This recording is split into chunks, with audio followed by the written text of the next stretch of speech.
علی بھائی اگلا سوال ہے، بعض ملحدین کی جانب سے یہ دعویٰ کیا جاتا ہے کہ قرآن حکیم انتہائی کنفیوزڈ کتاب ہے، نعوذ باللہ من ذالک، اور عموماً ان کی جانب سے یہ اعتراض کیا جاتا ہے کہ شیطان کو تو سجدے کا حکم ہی نہ تھا، حکم تو صرف فرشتوں کو تھا، اور اگر شیطان بھی فرشتوں میں داخل ہے تو فرشتے تو ویسے ہی اللہ کے حکم کی نافرمانی نہیں کرتے، تو پھر شیطان کیسے بغاوت کر سکتا ہے؟ قرآن حکیم میں اس واضح تضاد کی کیا جسٹیفیکیشن دی جا سکتی ہے؟ دیکھیں اس طرح کے کئی تضادات آپ کو بظاہر نظر آئیں گے، وہ تضادات نہیں ہوتے. میں نے پہلے بھی بتایا کہ قرآن ایک پوری ڈاکٹرن ہے. اس کو آپ دنیاوی ایک مثال سے سمجھیں. اگر میں آپ سے کہوں کہ ڈاک خانے میں صبح 9 سے شام 5 بجے تک بل جمع ہوتے ہیں اور آپ سنڈے والے دن پہنچ جاتے ہیں اور وہاں پہ ڈاک خانہ بند ہوتا ہے، تو آپ یہ کہیں گے کہ آپ کی جو سٹیٹمنٹ تھی وہ غلط نکل آئی، پریکٹیکلی کنٹراڈکٹ کر گئی ڈاک خانے کی ٹائمنگ سے؟ نہیں، میں آپ سے کہوں گا کہ بھائی آپ سنڈے کو گئے ہیں. یہ انڈرسٹوڈ تھا کہ میں سنڈے کی بات نہیں کر رہا تھا، میں ورکنگ ڈیز کی بات کر رہا تھا. ایسا ہی ہوتا ہے نا. اس طرح قرآن میں بھی جب کوئی بات کی جاتی ہے تو وہ ہر جگہ اس کے سارے رولز کلیئر نہیں کیے جاتے، لیکن وہ کتاب میں موجود ہوتے ہیں. جیسے کہ عام لوگوں کو یہ رول پتہ ہے کہ سنڈے کی چھٹی ہوتی ہے، تو اب یہ اگر میں اپنی ورڈنگ میں بتاتا بھی نا تب بھی آپ نے اسے انڈرسٹوڈ کرنا تھا. یہی تھا نا. تو قرآن میں بھی اللہ تعالیٰ نے مختلف جگہ پہ مختلف رولز بتائے ہوئے ہیں. یہ بات درست ہے کہ قرآن پاک میں قصہ آدم اور ابلیس کم از کم 7 دفعہ تو آیا ہے ڈیٹیل کے ساتھ. سورۃ البقرہ میں، سورۃ الاعراف کے اندر، سورۃ الحجر میں، سورہ صاد میں، سورہ بنی اسرائیل کے اندر، سورۃ الکہف کے اندر، سورہ طٰہٰ کے اندر. ان میں سے 6 جگہ پہ یہی ہے کہ اللہ تعالیٰ نے حکم دیا فرشتوں کو تو سب کے سب سجدے میں گر پڑے سوائے ابلیس کے. اس نے تکبر کیا اور گمراہوں میں شامل ہو گیا، کافروں میں شامل ہو گیا. لیکن ایک جگہ ساتھ آیا ہے، کان من الجن ففسق عن امر ربہ، وہ ہے سورۃ الکہف کی آیت نمبر 50. وہ جن تھا اس لیے اس نے اپنے رب کی نافرمانی کی. باقی 6 جگہ فرشتوں کے اندر ہی اللہ نے اسے شمار کیا ہے، اس لیے کہ میرے بھائی 50 کی کلاس میں اگر 49 میل سٹوڈنٹ ہوں اور 1 فیمیل سٹوڈنٹ ہو، اور کلاس کا ریپریزنٹیٹو سی آر اگر یہ کہے کہ بوائز سٹینڈ اپ، تو اس کا یہ مطلب نہیں ہوتا کہ وہ گرل جو ہے اس نے نہیں کھڑا ہونا اس کے استقبال کے اندر. وہ انڈرسٹوڈ ہوتا ہے کہ وہ بھی شامل ہے ایز اے اسٹوڈنٹ. لیکن اسے کہتے ہیں تغلیب کا قاعدہ، غالب کا قاعدہ. غالب اکثریت کس کی ہے؟ قرآن میں آپ اکثر چیزیں دیکھیں گے، احکامات بھی مرد والے سیغوں سے آئے ہیں اکثر جگہ، لیکن اس میں عورتیں بھی شامل ہوتی ہیں. مرد کے سیغے کے ساتھ خطاب ہو رہا ہوتا ہے، کیونکہ لٹریچر میں اسی طریقے سے معاملات لے کے چلے جاتے ہیں. آپ کئی عورتوں کی شاعری دیکھیں تو وہ مردانہ لینگویج میں ہوتی ہے، اور بعض اوقات جو مرد ہیں وہ نعت لکھ رہے ہوتے ہیں اور وہ اپنے آپ کو عورتوں والی لینگویج میں یوز کر لیتے ہیں. وہ اس لیے کرتے ہیں، وہ اپنے آپ کو کم تر شو کرنے کے لیے تصغیر کا قاعدہ استعمال کرتے ہیں. میں تے منگتی ہاں، وہ کہتے ہیں یہ منگتا کہوں گا تو وہ ذرا کم گراوٹ ہے، منگتی کہاں تے اور تھلے گراوٹ ہے. وہ اتنے ایک ذہن ہے نا کہ عورت جیڑی ہے بہت تھلے ہے، ہم اس ذہن کو نہیں مانتے. ایک علیحدہ سے ایک ٹاپک ہے، لیکن عموماً جب بات کرتے ہیں تو وہ مردانہ لینگویج میں بات ہو رہی ہوتی ہے. اس طرح قرآن بھی جب بات کرتا ہے نا، فرشتوں کو حکم ہوا تو فرشتوں کے ساتھ اس وقت وہ شیطان بھی تھا تو اس کو حکم تھا. اور اس سے بڑی بات آپ بس اتنی آیت تو لیتے ہیں، اس سے آگے بھی تو پڑھیں. یعنی یہ ڈیٹیل سے واقعہ اگر آپ دیکھیں تو سورۃ الاعراف کے اندر آیا آیت نمبر 11 سے آنورڈ، وَلَقَدْ خَلَقْنَاكُمْ ثُمَّ صَوَّرْنَاكُمْ ثُمَّ قُلْنَا لِلْمَلَائِكَةِ اسْجُدُوا لِآدَمَ. یعنی ہم نے تمہیں پیدا کیا، اس کے بعد تمہاری تصویر کشی کی، اس کے بعد ہم نے حکم دیا فرشتوں کو کہ آدم کو سجدہ کرو. فَسَجَدُوا، تو وہ سب کے سب سجدے میں گر پڑے، الا ابلیس، سوائے ابلیس کے. ابلیس کہتے ہیں حسد کرنے والا، جیلسی کرنے والا.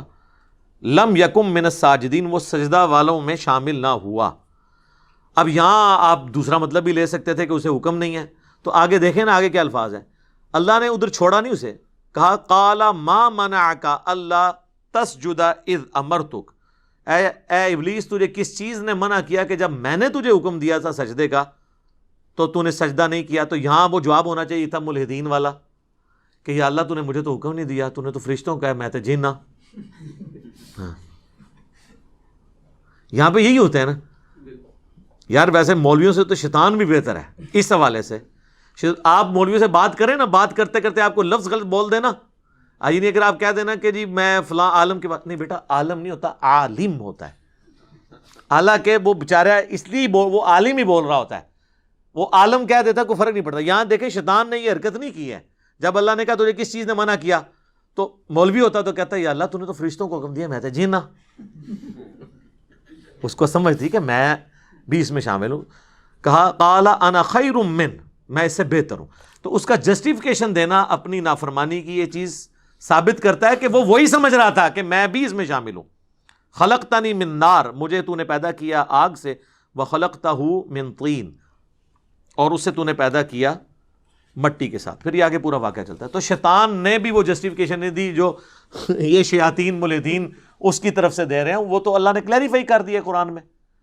اب رہا کنٹراڈکشن کے قرآن میں آیا ہے مختلف جگہ کے اوپر کہ فرشتے جو ہیں وہ اللہ کے حکم کی نافرمانی نہیں کرتے، وہ وہی کرتے ہیں جو اللہ ان کو حکم دیتا ہے۔ تو پھر شیطان نے کیوں نافرمانی کی؟ تو یہ فرشتہ نہیں تھا، وہ سورۃ الکہف میں آ گیا کان من الجن ففسق عن امر ربی، وہ چونکہ جنوں میں سے تھا اس لیے اس نے اپنے رب کی نافرمانی کی۔ لہذا یہ دونوں سٹیٹمنٹس کو جوڑے تو اینڈ رزلٹ یہ ہے کہ قرآن میں کوئی کنٹراڈکشن نہیں ہے، وہ دونوں باتیں بیک وقت اپنی جگہ پہ درست ہیں۔ فرشتے نافرمانی نہیں کرتے، سارے فرشتوں نے سجدہ کیا۔ شیطان چونکہ جن تھا، اور دو ہی مخلوقات ہیں جنہیں اللہ نے آزادی دی ہے، جن اور انس، وما خلقت الجن والانس الا لیعبدون، جنوں اور انسانوں کو اللہ نے اختیار دی ہے اور وہ اپنی مرضی ایگزیکیوٹ کرتے ہیں، فرشتے اپنی مرضی ایگزیکیوٹ کر ہی نہیں سکتے۔ تو چونکہ وہ جن تھا اس لیے اس قسم کے کئی کنٹراڈکشن آپ کو قرآن سے یہ لوگ دکھائیں گے، اس لیے کہ آپ قرآن آپ نے کبھی پڑھا ہی نہیں، قرآن پورا ٹوٹیلٹی میں پڑھو۔ بڑا ایک مشہور ہے اعتراض آپ کو اکثر، ہماری تو یہاں اتوار کی مجلس میں ہر دوسری تیسری مجلس میں یہ سوال ہوتا ہے جی وہ جو سورۃ البقرہ میں آیا کہ یہودی عیسائی بھی جنت میں چلے جائیں گے، تو یہ کیسے پاسبل ہو گیا جبکہ نبی علیہ السلام کا انہوں نے انکار کیا ہے، اور صحیح مسلم میں حدیث ہے کہ نبی علیہ السلام نے فرمایا جس یہودی عیسائی نے میرے بارے میں سن لیا، مجھ پہ ایمان نہ لایا، وہ جہنم میں جائے گا۔ تو ہم کہتے ہیں میرے بھائی ذرا سورۃ البقرہ پڑھ بھی تو لو، وہ رزلٹ یہ نکالتے ہیں کہ ایمان بالرسالت ضروری نہیں، عقیدہ توحید اور آخرت کافی ہے۔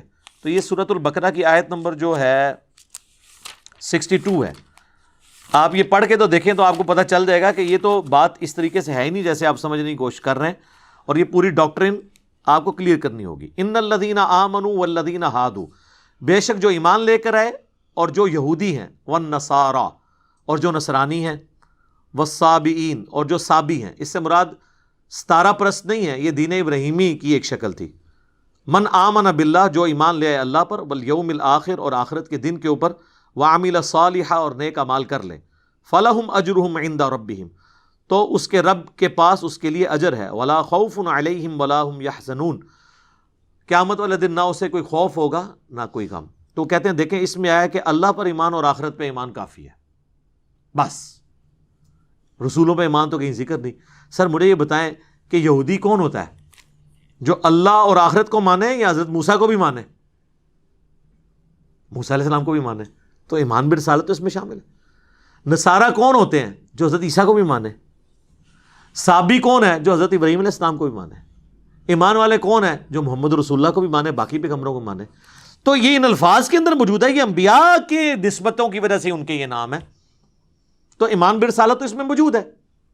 وہ کہتے ہیں جی یہ تو پھر اس کا تو مطلب یہ ہے کہ پھر آج کی ڈیٹ میں بھی کوئی یہودی عیسائی ہے وہ چلا جائے گا جی، اس صورت میں جائے گا جب نبی علیہ السلام پہ ایمان لے آئے۔ وہ کہتے ہیں یہ تو اس میں نہیں لکھا۔ تو سر اس میں نہیں لکھا، لیکن یہ بات جہاں سے 5ویں رکوع سے سٹارٹ ہوئی ہے وہاں تو پہلی بات ہی ایمان برسالت کی ہوئی ہے۔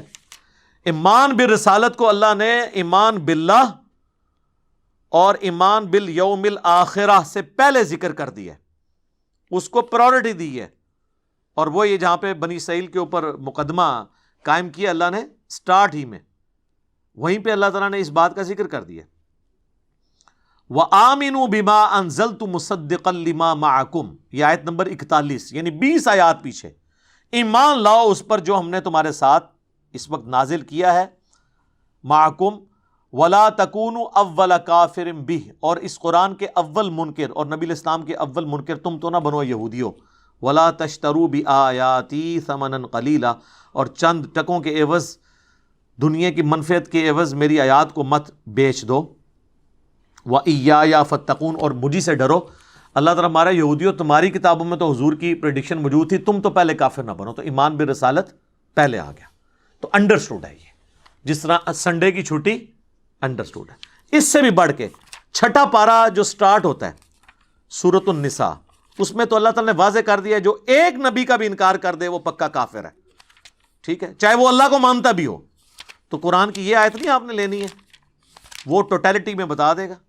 ان الذین یکفرون باللہ، جو لوگ بے شک کفر کرتے ہیں اللہ کے ساتھ، ورسولی، اس کے رسولوں کے ساتھ، ویریدون، اور یہ چاہتے ہیں، ان یفرقوا بین اللہ ورسولی، کہ ایمان لانے میں اللہ اور اس کے رسولوں میں فرق کرتے ہیں، ویقولون، اور وہ کہتے ہیں، نؤمن ببعض، ہم بعض پہ تو ایمان لائیں گے، ونکفر ببعض، اور بعض کو چھوڑ دیں گے، ان کا کفر کریں گے بلکہ، ویریدون ان یتخذوا بین ذلک سبیلا، اور وہ درمیان کا راستہ نکالنے کی کوشش کرتے ہیں۔ یہودی کہتے تھے ہم سارے بنی اسرائیل کے پیغمبروں کو مانتے ہیں سوائے عیسیٰ ابن مریم کے اور محمد رسول اللہ کے صلی اللہ علیہ وآلہ وسلم۔ عیسائی کہتے ہیں ہم سارے پیغمبروں کو مانتے ہیں انکلوڈنگ حضرت عیسیٰ ابن مریم سوائے محمد رسول اللہ کے۔ تو اللہ نے فرمایا جس نے یہ اپنی مرضی کی نا، چاہے وہ اللہ پہ ایمان بھی لاتا ہوا، اولئک هم الکافرون حقا، ایسے لوگ کٹر کافر ہیں، وَأَعْتَدْنَا لِلْكَافِرِينَ عَذَابًا مُهِينًا، اور ایسے کافروں کے لیے ذلیل و خوار کر دینے والا عذاب ہے۔ تو سورۃ النساء یہ بتا رہی ہے کہ کوئی اللہ کو مان بھی لے، رسولوں کو بھی مان لے، کسی ایک رسول کا بھی انکار کر دے، وہ کافر ہو جائے گا۔ اب وہ آیت پڑھیں کہ بے شک جو ایمان لائے، چاہے وہ یہودی ہوئے یا نصرانی ہوئے یا صابی ہوئے، جو اللہ پر اور یوم آخرت پہ ایمان لے آئے، ان کو کوئی خوف اور غم نہیں ہوگا۔ مراد یہ کہ وہ انبیاء کو بھی مانتے ہوں، ٹھیک ہے۔ تب اچھا اگلی پھکی ہے کہ اس میں تو پھر کئی اور چیزیں ہیں جن کا ذکر نہیں ہے۔ فرشتوں پہ ایمان، حالانکہ پورا قرآن فرشتوں پہ ایمان کی بھی بات کر رہا ہے، وہ تو اس میں ذکر کوئی نہیں ہے، تو کیا فرشتوں کا کفر کرنے والا بچ جائے گا؟ تو سر سورۃ البقرہ میں آیا کہ جو حضرت جبرائیل کے ساتھ دشمنی کرتا ہے نا، اللہ کی اس کے ساتھ دشمنی ہے۔ ایک فرشتے کا بھی کوئی انکار کرتا ہے وہ بھی کافر ہے، کتابوں کا انکار کرتا ہے وہ بھی کافر ہے۔ تو ہمیں تو یہی بتایا گیا لا نفرق بین احد من رسلی، ہم ایمان لانے میں کسی رسول میں فرق نہیں کرتے۔ تو قرآن کے اوپر جتنے بھی اس طرح کے ٹیکنیکل اعتراضات ہوتے ہیں وہ اس لیے کہ سر آپ نے قرآن پورا پڑھا نہیں ہوتا۔ مجھے پتہ ہے اس قسم کی ویڈیوز آتی ہیں، پھر لوگ ہمیں کہتے ہیں جی ملحدین پہ اوپر ویڈیوز ریکارڈ کریں۔ سر ملحدین کے اوپر ہم ویڈیوز، آلریڈی میری ایک ویڈیو ریکارڈ ہے، ایتھیسٹ اور نان مسلم کے کوسچنز، انگلش سب ٹائٹل کے ساتھ ہے، 40 منٹ کی پوری ڈاکٹرن کلیئر کی ہے۔ ہمارا ان سے بنیادی اختلاف ہے خدا کے وجود پہ۔ جو شخص خدا کے وجود کو نہیں مانتا وہ ہزار اعتراض بھی کرے، اسلام کے اوپر ہم نے جواب نہیں دینا، کیونکہ ہم ان جوابوں کو دے بھی دیں تب بھی آپ کا میرا اختلاف ختم نہیں ہوگا جب تک آپ اللہ کے وجود کا اقراری نہ ہو جائے۔ جس طرح قادیانی ہمارا ہر مسئلہ مان لیں، ختم نبوت میں ہماری بات نہ مانے تو ہمیں اس سے کوئی انٹرسٹ نہیں ہے۔ پہلے ختم نبوت ڈسکس ہوگی، اس کے بعد کوئی رزلٹ نکلے گا تو آگے چلیں گے۔